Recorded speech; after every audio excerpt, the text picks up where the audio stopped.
पढ़ेंगे। कल बहुब्रीहि तत्पुरुष समास पढ़े थे। आज हम लोग पढ़ेंगे द्वंद्व समास। द्वंद्व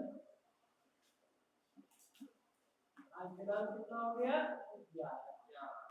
11 8 20।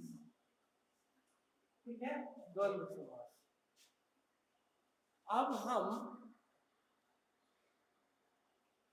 द्वंद्व समास की परिभाषा करते हैं। सूत्र है इसका 4 थे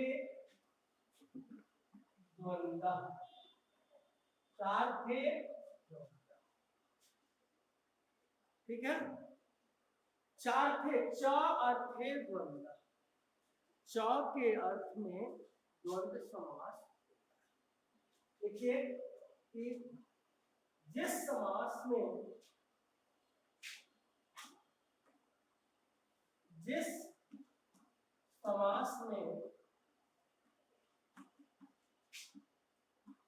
पूर्व पद एवं उत्तर पद दोनों की, पूर्व पद एवं उत्तर पद दोनों की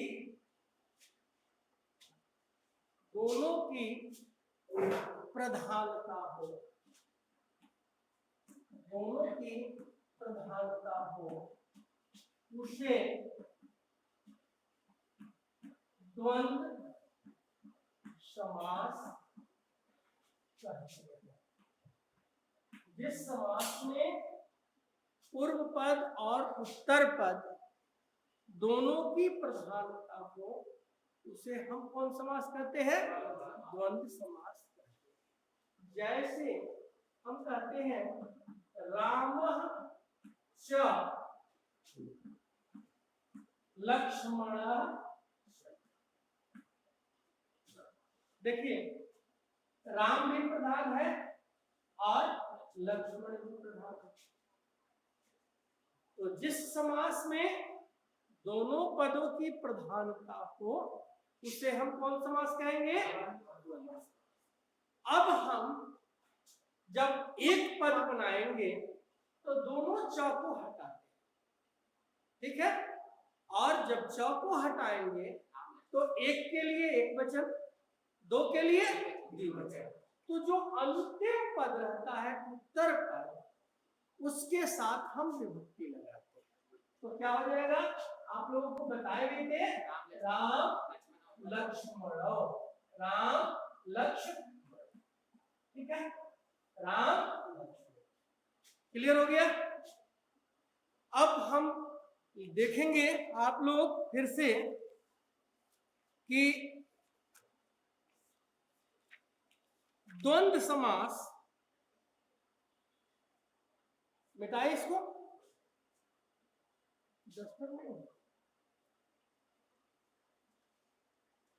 अब हम आते हैं, ये लिख लिया आप लोग। अब हम ये थोड़ा सा विस्तृत कर रहे हैं। ठीक है, अब लेकिन आपको यही आएगा। अब कहता है कि द्वंद्व समास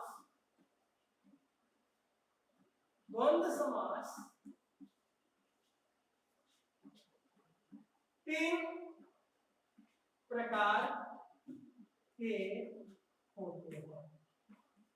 द्वंद्व समास 3 प्रकार के होते हैं। पहला है इतरेतर द्वंद्व। इतरेतर द्वंद्व। दूसरा है समाहार द्वंद्व। और तीसरा है एक शेष द्वंद्व। ठीक है, पहला इतरेतर द्वंद्व, दूसरा समाहार द्वंद्व और तीसरा क्या होगा? तीसरा एक शेष द्वंद्व।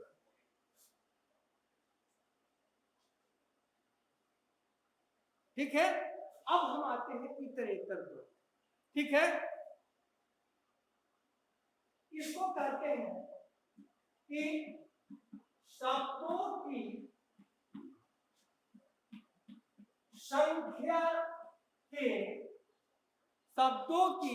संख्या के अनुसार ही, इसको मिटा दे दोनों को,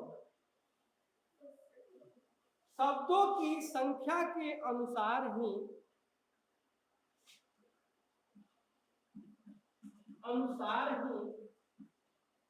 समास का वचन होता है, समास का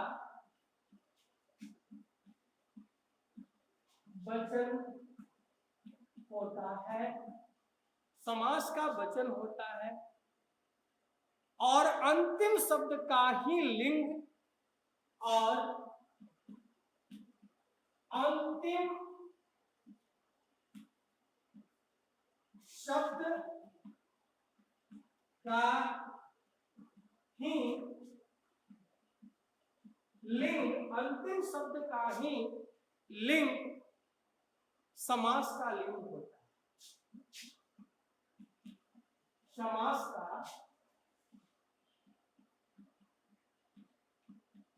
लिंग होता है। ठीक है, अब ध्यान देंगे इतरेतर, इतरेतर जब हम कहते हैं तो इतर जोड़ इतर, इतर जोड़ इतर, इतरेतर, ये गुण संधि और ये मिलके इतर का अर्थ होता है अलग, अलग अलग। ठीक है, जिस समास में अलग अलग पदों की प्रधानता हो उसे हम कौन समास कहेंगे? इतरेतर। जो हम लोग अभी पढ़ रहे हैं, क्या कहा कि जिस समास में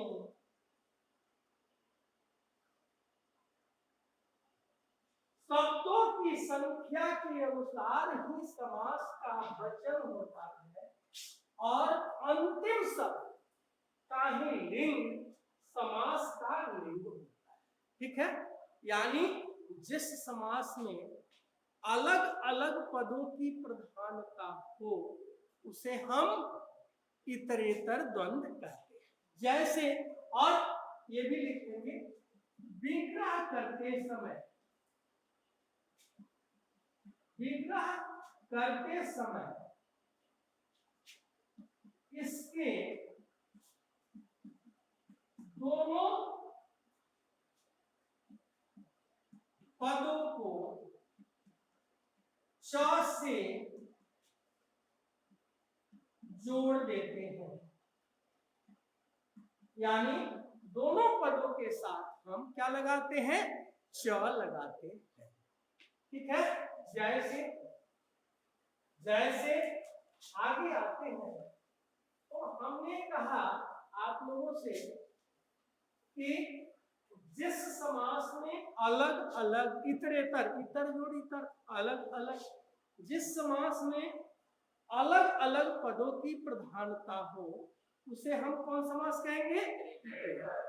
जैसे हम कहते हैं राम लक्ष्मण, ठीक है, तो जब विग्रह करेंगे तो दोनों पदों में विभक्ति समान रहेगा। ठीक है, विभक्ति समान रहेगा तो हम कहेंगे राम, क्योंकि राम भी एक है, लक्ष्मण भी, दो तीन तो नहीं है ना, तो राम च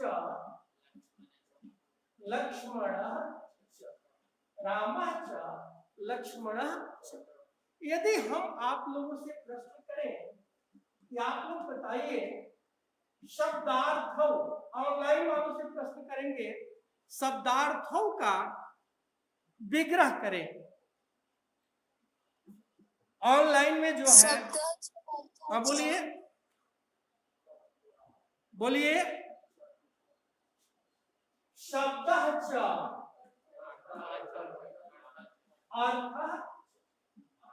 शब्द,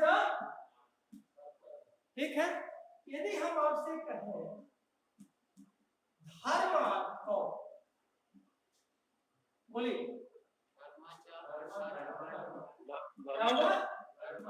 धर्मः च अर्थः। ठीक है, समझ में आ रहा है? और एक आध उदाहरण देख लीजिए। कृष्णार्जुनो, बोलिए। कृष्ण च अर्जुन। यदि पुनः आपसे हमने प्रश्न किया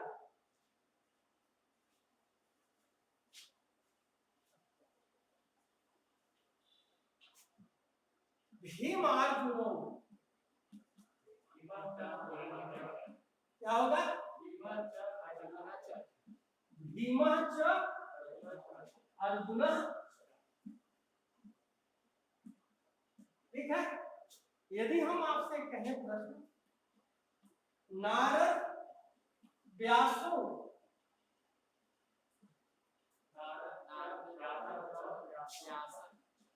नारद च व्यास, यानी त्रेता द्वंद्व क्लियर हो गया? कोई परेशानी? बोलिए, क्या कहा है त्रेता द्वंद्व? आप लिख रहे हैं? नहीं लिख रहे?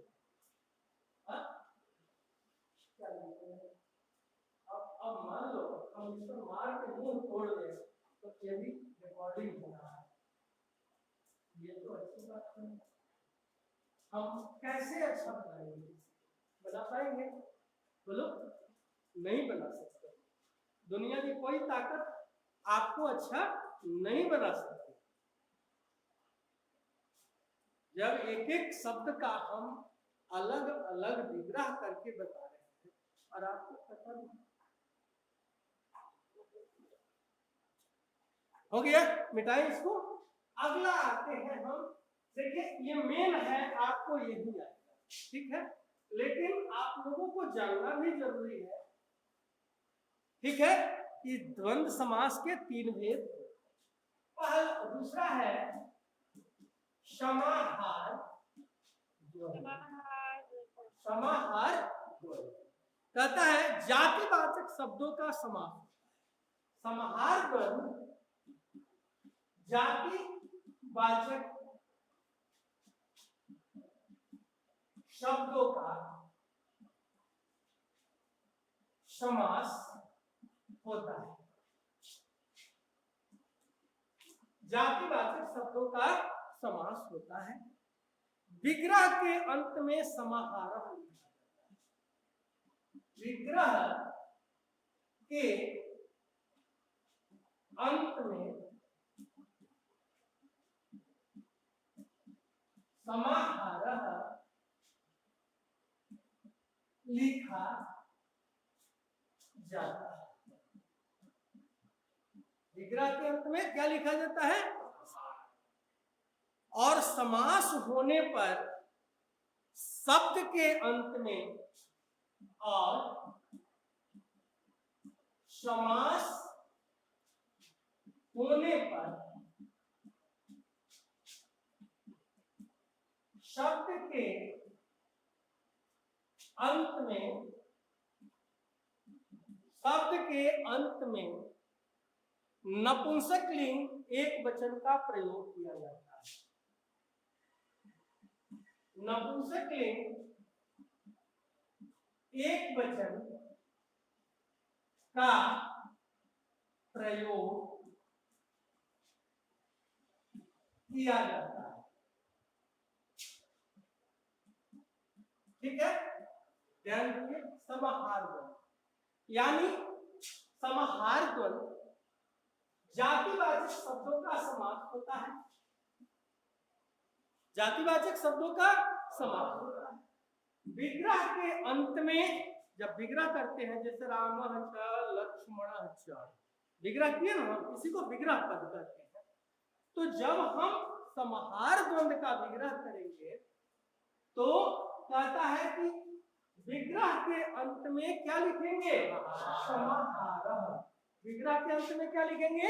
समाहार लिखा जाता है। और जब समास होता है तो वह नपुंसक लिंग एक वचन। तो नपुंसक लिंग एक वचन का फल का रूप क्या होता है? फलम। फलम होता है। तो ये क्लियर हो गया। अब हम कहते हैं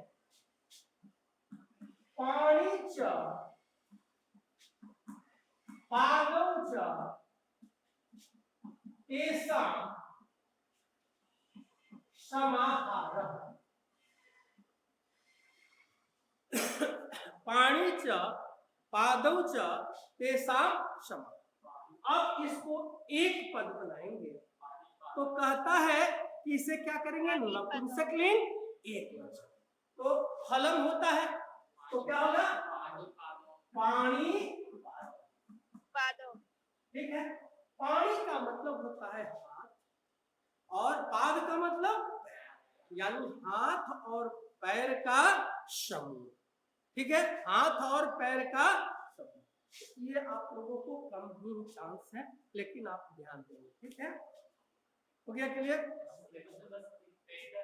बस ये आपको हम जानने के लिए बता दिए कि यदि आपसे कोई पूछे तो आप अनभिज्ञ न रहे कि मुझे नहीं।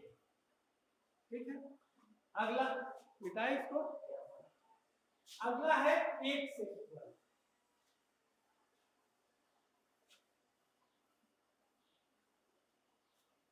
मिटा दे।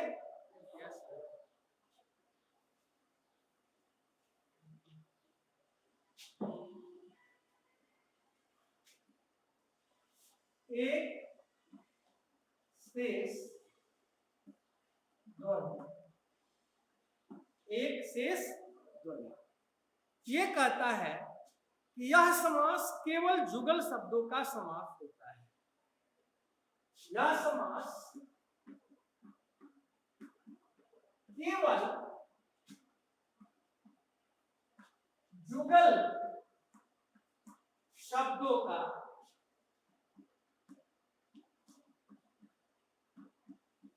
समास होता है। यह क्या होता है, सिर्फ जुगल शब्दों का समास होता है। अब कहता है कि दो शब्द होने पर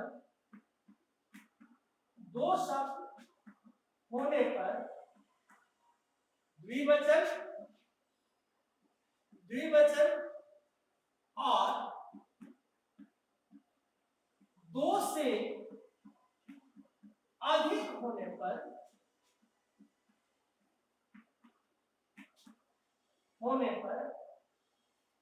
बहुवचन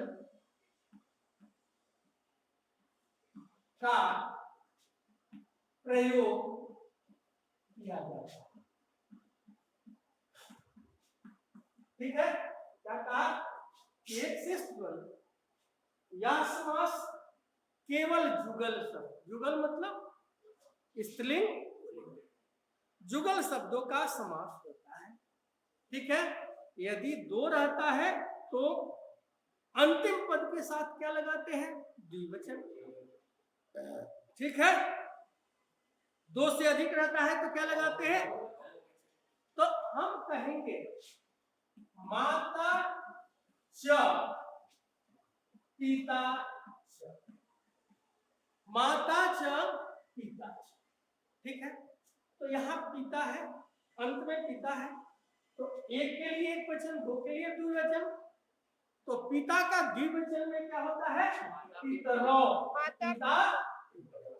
पितरो कहेंगे तो क्या होगा, माता च।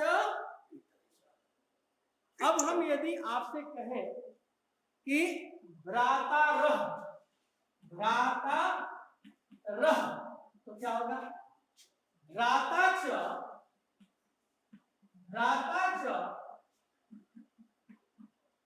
भगिनी च, भ्राता च भगिनी च, भ्राता च भगिनी। यदि हम आपसे कहें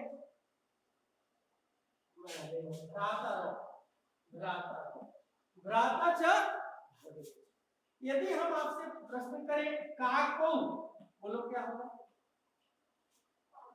बोलो बोलो, एक पुल्लिंग एक स्त्रीलिंग। काकः च काकी च, काकः च। यदि हम आपसे प्रश्न करें हंसौ,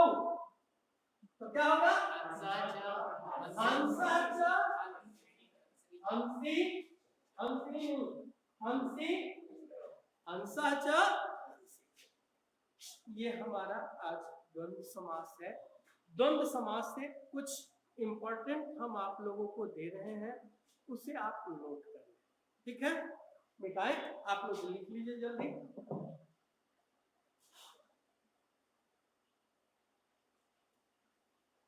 गर्मी से गैस हो रहा है। ठीक है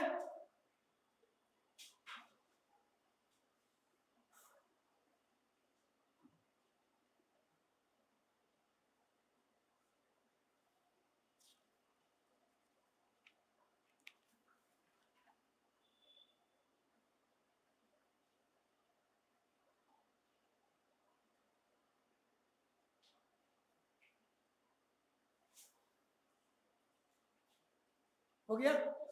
तो आज द्वंद्व समास यही, लेकिन हम आप लोगों के लिए कुछ तत्पुरुष समास के हम उदाहरण लिखे हैं, आप लोग लिखे तत्पुरुष समास, और इसे घर पे बनाएंगे जो हम बताए हैं। जैसे कल आप लोगों को पढ़ाए थे, या तो आप एक बार फिर से YouTube पर देख लेंगे या आपके WhatsApp ग्रुप पर भी है, उसे आप सुन लेंगे।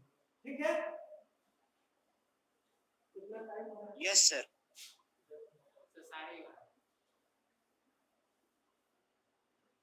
अब है, आप लोग लिख लीजिए है। इसका आप लोग ऑनलाइन में भी जो हमारे साथ जुड़े हैं, देख लेते हैं कितने लोग हैं मेरे साथ। चलिए 22 लोग हैं, बहुत अच्छा, वाह बहुत अच्छा।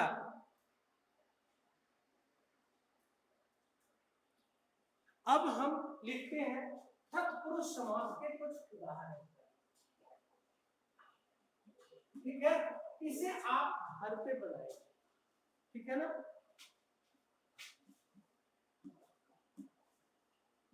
और आप लोग अल्टरनेट डे से आते हैं, आप बना के यहां भी ले आएंगे, हम चेक कर लेंगे।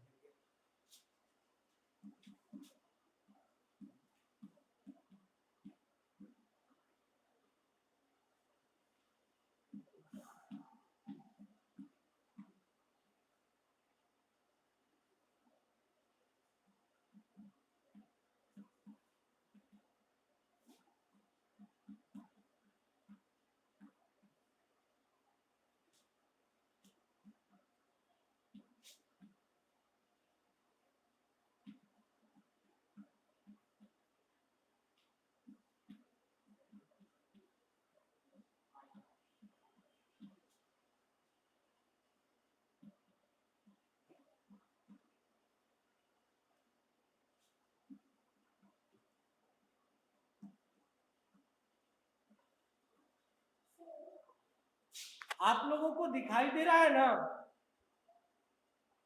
Yes sir. कोई दिक्कत?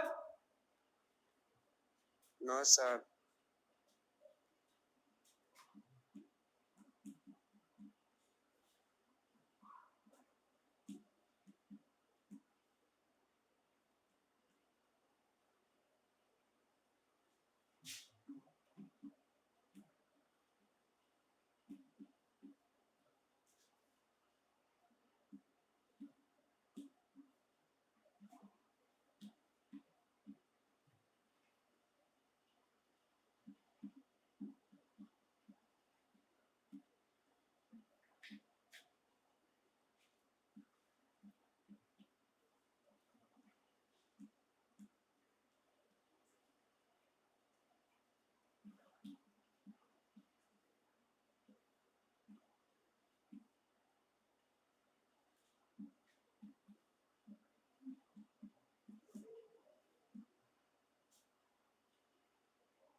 इतना ही रहने देते हैं, ठीक है। बोलो, बोलना चाहिए। हाँ क्या है?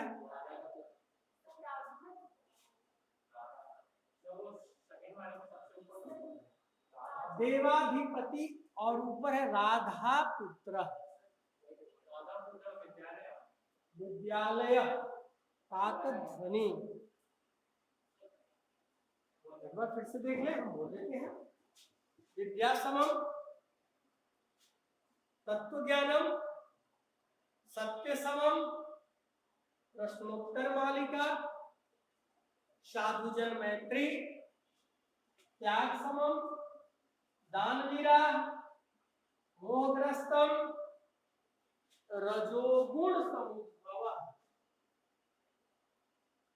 राधा पुत्र देवाधिपति गुरुवचनम जलेन पूर्ण त्याग वृत्तिम दानशाला जीवन पथ सुवर्ण पूरित दैवगति विद्यालय काकध्वनि राजहंस विद्याहीन राष्ट्रपति और वीर जय।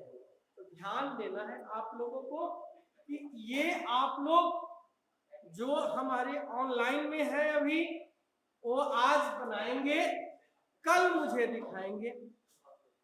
जो आज पढ़ रहे हैं हमारे साथ अभी मौजूद है वे अगले दिन दिखाएंगे। प्रयास करेंगे कि आप लोग और बिल्कुल आसान जैसे विद्यालय विद्या का घर, विद्या का कौन सी विभक्ति? संबंध कारक। विद्या लता की तरह तो लताया होता है तो क्या होगा? विद्याया। तो ये आप लोग अपने बनाएंगे तो हमें लगता है ज्यादा अच्छा लगेगा, ठीक है।